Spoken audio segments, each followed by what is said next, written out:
from just a general personality standpoint, you're not going to buy a greyhound to be a retriever, like a bird dog, and you're not going to buy like an Australian shepherd to be a lap dog. It's just their personalities don't fit, and what they were bred for just don't fit for those jobs. And it's the same way with different breeds of quarter horse. If you want a horse for a specific thing, it would make sense that you would buy a horse that had the personality traits for that thing that you want. And unless you've worked with a whole bunch of different breeds, you don't really see how vastly different the different characteristic traits of different bloodlines of quarter horses are. I've heard over and over that you can't ride papers.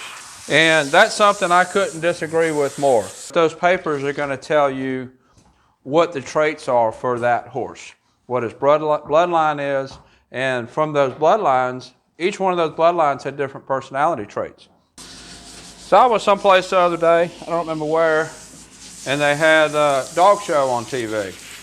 And I never really watched much for dog shows, don't really know anything about it, but they had the different breeds divided up into groups. And they had the herding group and the working group and terrier group and that kind of thing.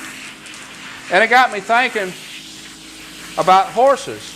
And they were talking about the different groups and what they do and what they were bred for and kind of like what their personality traits are and how they act. In every breed group that they talked about, I could think of a quarter horse that was really similar. So one of the breed groups that they talked about was terriers, like Scottish terriers, things like that. And they was talking about, well, terriers were originally bred for like a varmint dog, for a rodent dog, to kill rodents in whatever part of the country they came from. And I got to thinking, so well, that sounds like Poco Bueno horses. Poco Bueno horses will search out a cow, and they'll get pretty aggressive towards a cow. So as far as a comparable to like a terrier, that would be a Poco Bueno horse. And then there's the hound group, kind of like greyhounds and bloodhounds.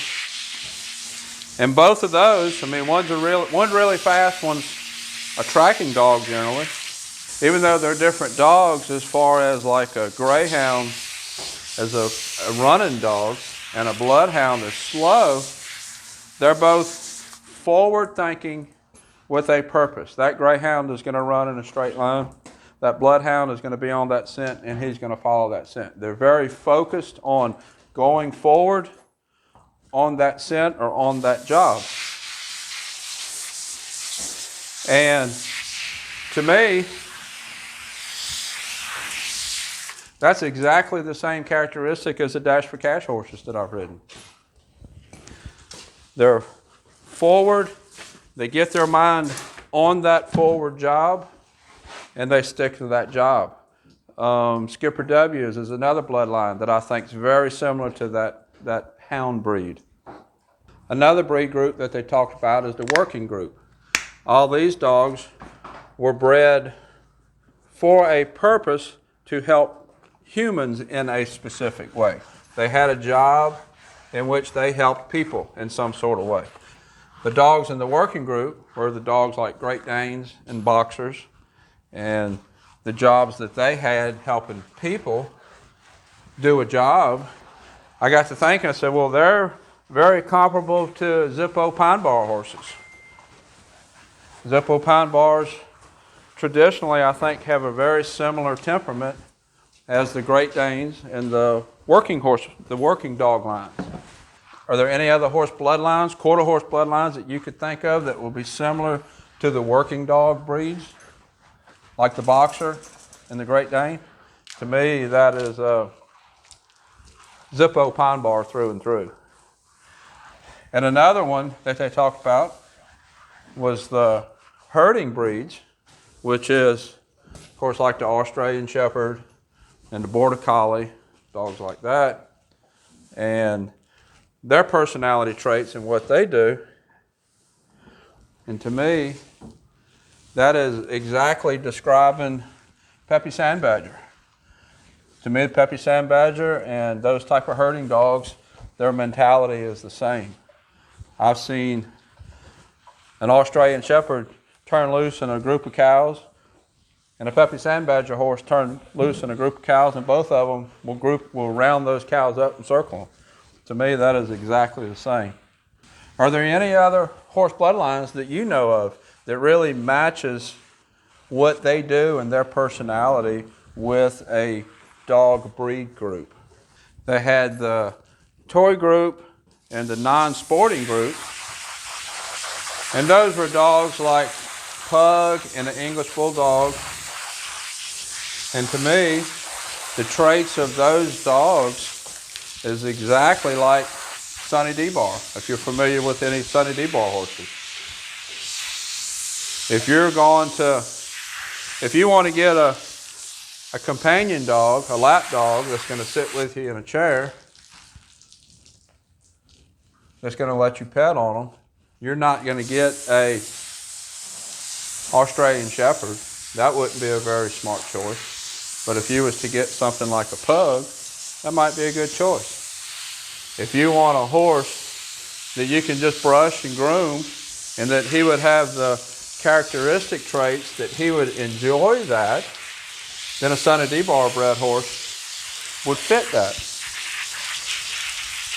Peppy Sand Badger horse is probably not going to fit that. I've seen a lot of videos and articles and all kind of things like that talking about horse personalities and horse psychology and the way horses think and the way horses do things.